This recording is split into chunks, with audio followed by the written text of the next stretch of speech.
Hello students, today we are going to be solving equations using nth roots. If we look at this radical here, x is inside of the radical sign. That is going to be considered the radicand.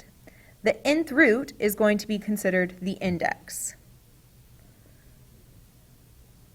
There are three different types of radicals that we're going to be dealing with, three different cases. The first case is if we have an odd index. If we have an odd index, we are going to have one real root, and that root is going to be positive or negative. So here's some examples. If I take the fifth root of negative 32, we know that 5 is odd, so this has an odd index. The fifth root of negative 32 is negative 2. Same thing with this other example. If I have the third root of 64, we know that that is 4. So both of those cases are real roots, and they can either be positive or negative. For the next case, this is when I have an even index, and I'm going to have a positive radicand. I will have two real roots, and those will be plus or minus. So if I look at the example, I have an even index of 4 and a positive radicand of 16. My answer is going to be plus or minus 2 because I know the fourth root of 16 is positive or negative 2. And the last case, if I have an even index and a negative radicand, which we discussed yesterday, I'm not going to have any real roots because I cannot take the fourth root of a negative number. I cannot take the even index of a negative number. So if I look here, the fourth root of negative 8, that is going to tell me right off the bat I'm going to have no real roots. Now let's look at some examples of this. In order to solve these equations, I am going to first isolate the variable. The next thing I'm going to do is take the nth root of both sides. The third thing I will do is check to make sure my indexes match up, which will tell me how many roots I will have or answers I will have. And the last step is to solve. So for my first example, I need to isolate the variable. So the first thing I'm going to do in order to isolate this variable is I'm going to subtract 10 from both sides. So when I do that, I have 4x to the fifth is equal to 128. I still need to isolate the variable, so I'm going to divide both sides by 4, and I will get x to the fifth is equal to 32. The next step is I need to take the nth root of both sides. So I have x to the fifth, so I'm going to take the fifth root of both sides, and this is one that I had you guys memorize.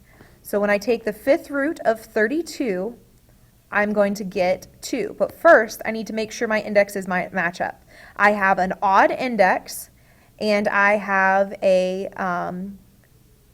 positive radicand. So I'm going to have one real root, and I know that the fifth root of 32 is in fact 2. So that checks with my rules. The next one, same thing, I need to isolate the variable.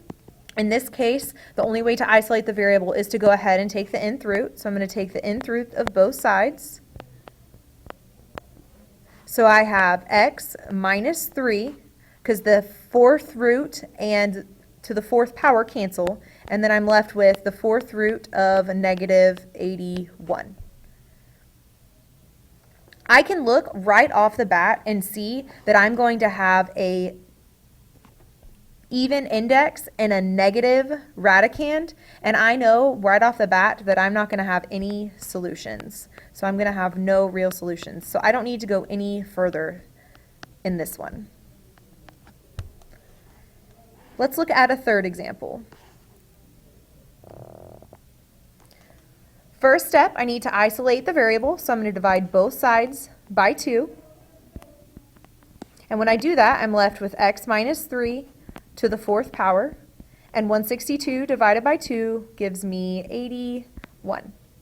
The next step is to take the nth root of both sides, so I'm going to take the fourth root of both sides, so I'm left with x minus 3 is equal to the fourth root of 81.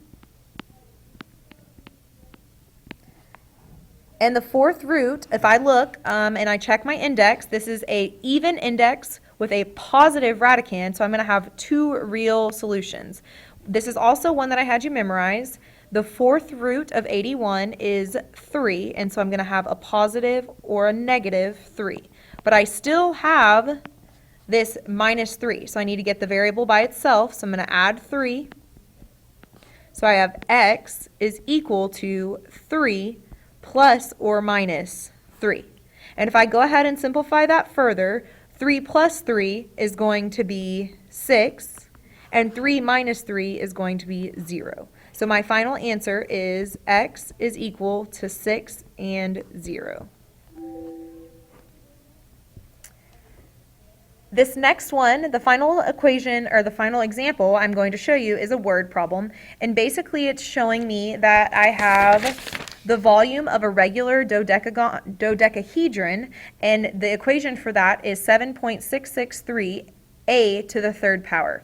And it tells me in my problem that the volume is 50 inches cubed. So I'm going to plug in 50 for volume and solve for A. So if I set 50 equal to 7.663 A cubed, I need to solve this the same way I have been doing these other examples. So I'm going to divide, I need to get the variable by itself. So I'm going to divide both sides by 7.663. And when I do that, I'm going to get 6.5246 equal to A cubed.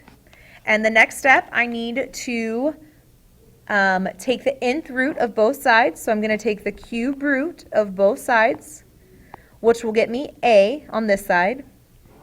And over here, the cube root of 6.5246 is going to get me approximately 1.87 inches.